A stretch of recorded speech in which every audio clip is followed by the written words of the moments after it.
Hello everyone. तो आज class 12th का नेक्स्ट टॉपिक है हमारा। वो टॉपिक है potential energy of a dipole in a uniform electric field.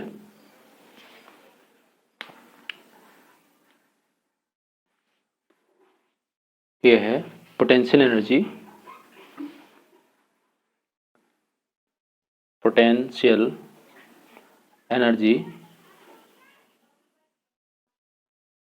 Of a dipole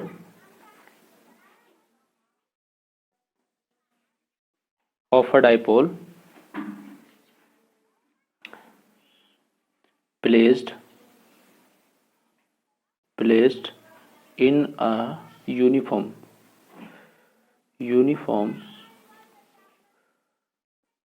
electric field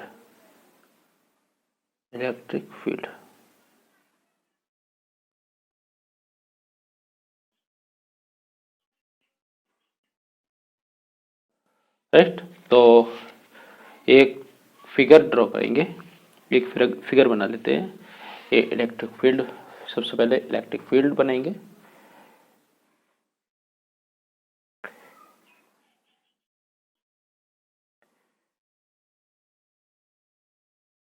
right,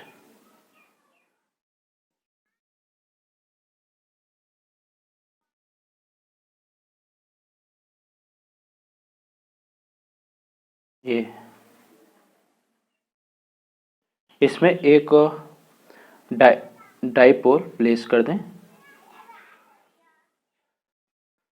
ठीक है, ये डाइपोल है, ये माइनस क्यू चार्ज है, ये प्लस क्यू चार्ज है। राइट, तो एक फोर्स इस पर इधर लगेगा, दूसरा फोर्स इधर लगेगा। राइट, इलेक्ट्रोस्टैटिक फोर्स लग रहे होंगे यहाँ पर, और ये जो फोर्स होगा प्लस क्यू ई होगा, क्यू ई। इधर जो होगा ये माइनस क्यू ई होगा। राइट, ये इलेक्ट्रिक फील्ड है, ये इलेक्ट्रिक फील्ड। एंड ये फील्ड की जो डायरेक्शन है, फील्ड की डायरेक्शन ये है, इससे एंगल कितना फॉर्म करती है, ये एंगल बनाती है थीटा। ये एंगल है थीटा, डाइपोल एंगल कितना फॉर्म करता है, थीटा। ठीक है, तो और जो ये डिस्टेंस है ए, इसे वी एंड इसे सी, तो जो ए सी डिस्टेंस है, ए सी कितनी आएगी, ये आ जाएगी 2L। अगर डिस्टेंस इसकी 2L मान ली जाए, किसकी डिस्टेंस है 2L, ये है between two charges which are from dipole, 2L sine theta, ये हो जाएगी 2L साइन थीटा। राइट, अब हम इसे सॉल्व करते हैं। तो जो मैंने फिगर में यहाँ पर बनाया है वही चीज़ें हम अब लिख देंगे। क्या लिखेंगे, consider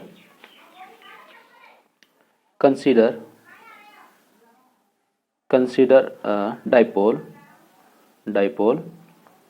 placed in a uniform electric field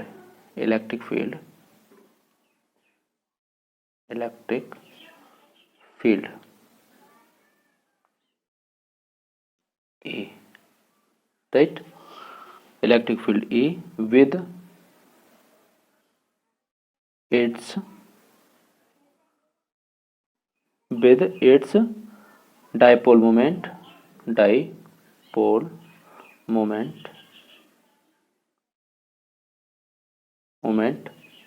P,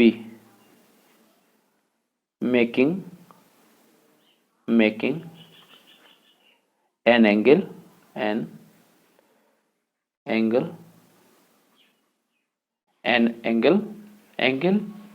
theta, an angle theta with the field,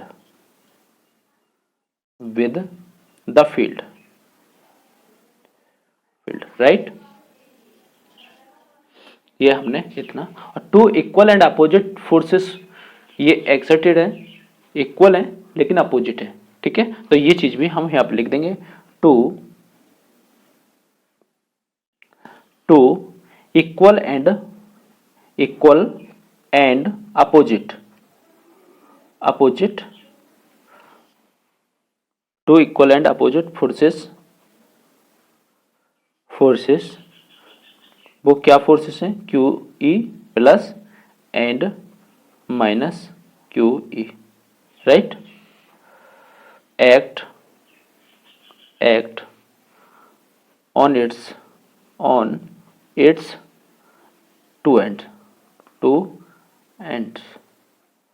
to ends पर है। देखो जो डाइपोल है उसके टू एंड्स पर equal and opposite forces act हो रहे हैं, right. Then the two force form a couple. तो टू फोर्स क्या बनाते हैं, द टू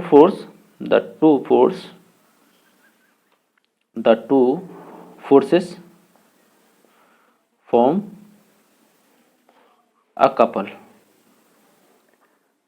कपल बनाएंगे। तो इससे क्या होगा, इससे इसमें टॉर्क आएगा, torque exerted by the couple. Then torque exerted by couple. तो कितना टॉर्क यहां पर एक्सर्टेड होगा, ये होगा टाउ इक्वल टू कितना होता है, ये होता है फॉर्मूला हो जाएगा force into perpendicular distance. Force कितना है, फोर्स है Q E into perpendicular distance A C, right. तो टाउ इक्वल टू कितना हो जाएगा, ये हो जाएगा Q E into two L sine theta, right. ये है ना टू एल साइन थीटा। इसे इक्वेशन फर्स्ट कह देते हैं, इक्वेशन फर्स्ट अभी ना कहें, अभी इसमें और मॉडिफिकेशन करते हैं। तो सिंप्लीफाइड करो, tau equal to Q into two L, right. ये इस तरह से लिख सकते हैं, इंटू ई साइन थीटा, इस तरह से लिख सकते हैं। Any problem. अब देखो ये जो पार्ट है ये क्या बन गया, ये बन गया dipole moment P equal to, but P equal to कितना होता है, Q into two L, right, Q into two L. तो ये हो जाएगा tau equal to P E sine theta, right. अब इसे इक्वेशन फर्स्ट मान लें, इक्वेशन फर्स्ट, ठीक है। अब इक्वेशन फर्स्ट मान लिया ऐसे, ये हो गई हमारी इक्वेशन फर्स्ट, ठीक। अब क्या करेंगे, देखो अब ये इतना यहाँ पर फोर्स है, सॉरी टॉर्क है, ये इतना टॉर्क है यहाँ पर। तो इस टॉर्क की वजह से इसमें कुछ एनर्जी कह सकते हैं या फिर बगडन स्टोर होगा, है ना। जब ये रोटेट करेगा तो कुछ ना कुछ इसमें बगडन होगा, ठीक है। वो बगडन कितना होगा वो देख लेते हैं अभी। तो यहाँ पर लिख देते हैं इतनी बात, if the dipole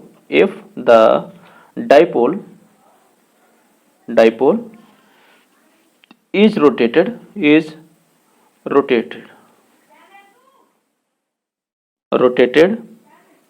through a small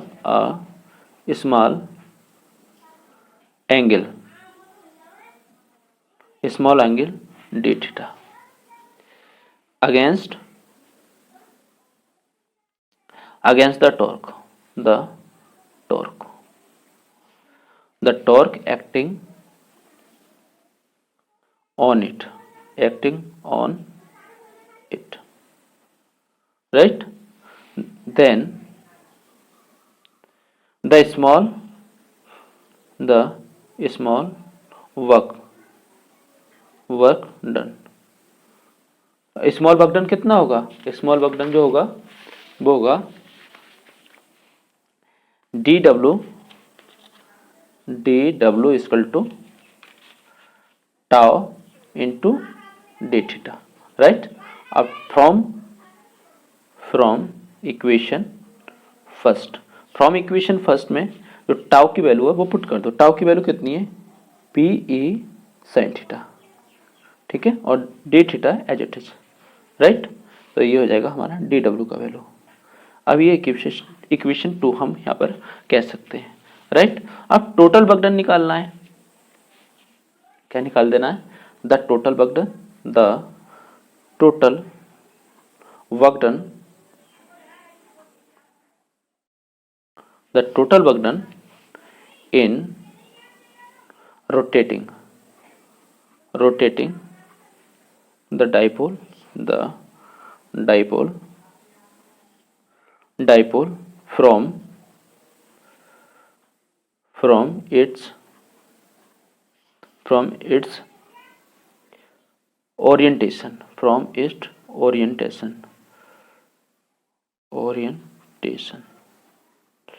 making an angle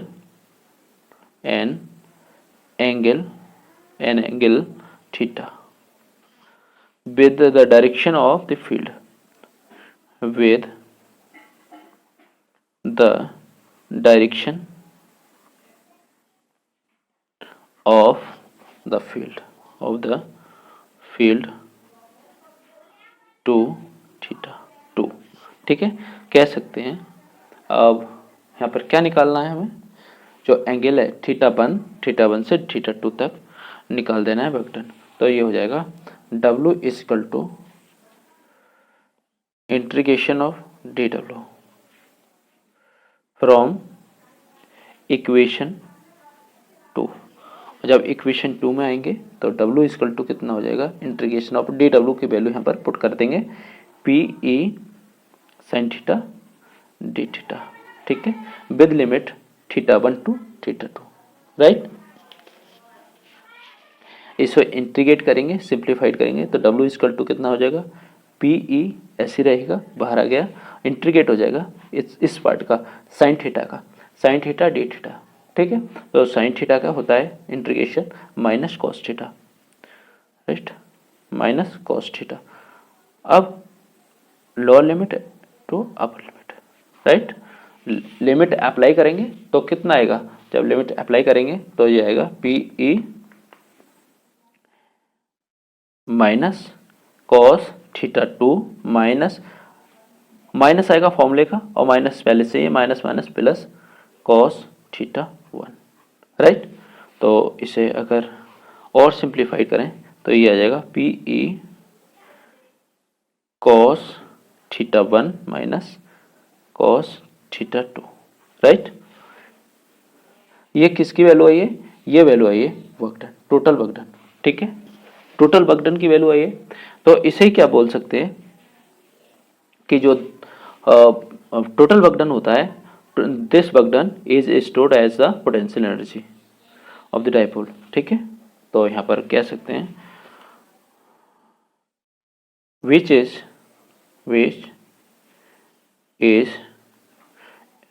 stored, which is इस तरह से लिख दे रहे हैं, this work done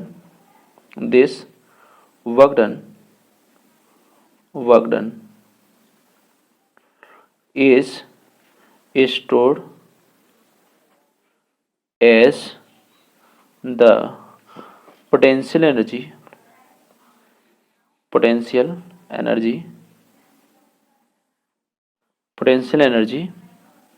U of the dipole, ठीक है। तो कितना हो जाएगा, ये हो जाएगा U इक्वल टू W के इक्वल, और इक्वल टू कितना हो जाएगा, P E cos theta 1 minus cos theta 2, right. यही क्या है, ये पोटेंशियल एनर्जी का फॉर्मूला आ गया हमारा, किसके लिए, एक जब डाइपोल एक यूनिफॉर्म इलेक्ट्रिक फील्ड में प्लेस्ड है तब वो कितना पोटेंशियल एनर्जी होगी उसकी, ठीक है। अब इसमें कुछ केस है, इक्वेशन 2, ठीक है, इक्वेशन 2 के बाद ये इक्वेशन 3 कह सकते हैं और इसे इक्वेशन 4 कह सकते हैं, राइट। ये इक्वेशन 4 हो जाएगी। इक्वेशन 4 के बाद इसे और सॉल्व करें तो क्या करेंगे, if if initially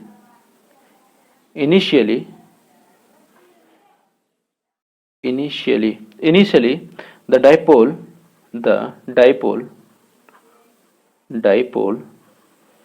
is oriented perpendicular to the direction of the field, ठीक है। इसका मतलब क्या हुआ, इसका मतलब हुआ theta 1 equal to 90 degree and जो एंगल है वो कितना होगा, next angle brought to some orientation making an angle theta. तो जो थीटा 2 है वो किसके इक्वल हो जाएगा, थीटा के इक्वल हो जाएगा, राइट। तो पोटेंशियल एनर्जी कितनी होगी, पोटेंशियल एनर्जी के लिए हो जाएगा पोटेंशियल एनर्जी हो जाएगा P E equal to potential energy equal to, ये हम डिनोट करते हैं यू से, ठीक। ये हो जाएगा पी ई, यहाँ पर cos theta 1 90 degree minus cos theta, ठीक है। तो U equal to cos 90 degree का जो वैल्यू होता है वो होता है 0, तो ये जगह P E 0 minus cos theta, ठीक है। अब और सिंप्लीफाइड करें तो यू इक्वल टू कितना आ जाएगा, minus P E cos theta, ठीक है। ये क्या है, एनर्जी के लिए फॉर्मूला है। अब इसमें कुछ केसेस हैं, स्पेशल केसेस क्या है, स्पेशल केसेस इसी में equation 5 special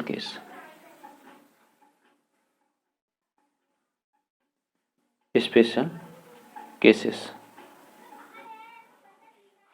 case number first है हमारा position of stable equilibrium, position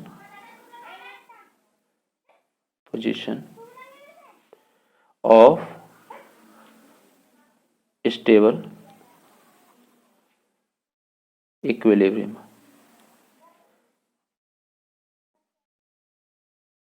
ठीक है। तो इसमें क्या होगा, इफ और when theta equal to 0 degree, तो जो u की वैल्यू है वो कितनी हो जाएगी, वो हो जाएगी minus P E cos 0 degree. Cos 0 की वैल्यू कितनी होती है, we know that cos 0 equal to 1, तो ये हो जाएगा u equal to minus P, ठीक है। ये जो कंडीशन है कैसी कंडीशन है, ये स्टेबिलिटी की कंडीशन है। कह सकते हैं the potential energy of a dipole is minimum, ठीक है, क्योंकि जब एंगल स्मॉल है तो क्या होगा, minimum. The potential energy of a dipole is minimum when its dipole moment is parallel to the external field, this is the position of stable equilibrium, ठीक है। जब पैरेलल रखा होगा, फील्ड के पैरेलल होगा, तो ये किस कंडीशन में होगा, स्टेबल कंडीशन में होगा, मूव नहीं करेगा, ठीक है। केस नंबर सेकंड क्या है, केस नंबर सेकंड है हमारा position of zero energy, position of zero energy. Zero energy क्या हो सकती है, जीरो एनर्जी जो होगी वो थीटा कितना होना चाहिए, थीटा 90 डिग्री होना चाहिए, थीटा इक्वल टू 90 डिग्री और 180 डिग्री, ठीक है। 90 हो या 180 हो, तो यहाँ पर ये जो होगा u इक्वल टू कितना हो जाएगा, minus P E cos 90 degree, और कॉस 90 डिग्री का वैल्यू कितना होगा, कॉस 90 डिग्री का वैल्यू होगा 0, ठीक है। जब 0 वैल्यू पुट करेंगे तो u इक्वल टू कितना आ जाएगा, 0, ठीक है। ये आ जाएगा u इक्वल टू 0। ये कौन सी कंडीशन है, ये जीरो एनर्जी की पोजीशन है। पोटेंशियल एनर्जी कितनी होगी, 0 होगी इस पोजीशन पर, ठीक है। इतना समझ में आ गया होगा। फिर नेक्स्ट है, नेक्स्ट जो हमारा केस है वो केस है केस नंबर 3। केस नंबर 3 है position of unstable equilibrium. Position of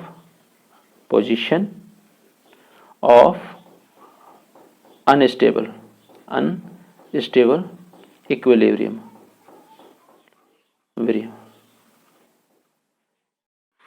ठीक है, तो इसमें क्या होगा,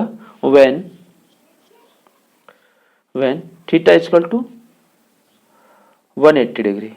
ठीक है, जब 180 डिग्री होगा तो जो यू की वैल्यू है वो कितनी होगी, पॉजिटिव पी। ठीक है, विच इज मैक्सिमम,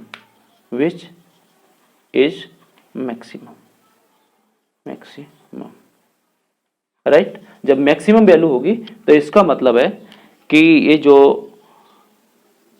पोजीशन होगी वो अनस्टेबल होगा। जब मैक्सिमम एनर्जी है तो वो रोटेट करेगा, राइट। तो कह सकते हैं the potential energy of a dipole is maximum when its dipole moment is anti parallel to the external field. जब एंटी पैरेलल होगा तो ज़्यादा से ज़्यादा विघटन भी होगा, राइट।